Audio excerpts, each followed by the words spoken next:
every single belt is broken on the same place,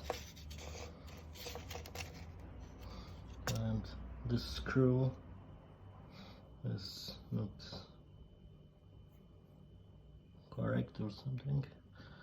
This is not straight then because of that screw, and it absolutely doesn't work.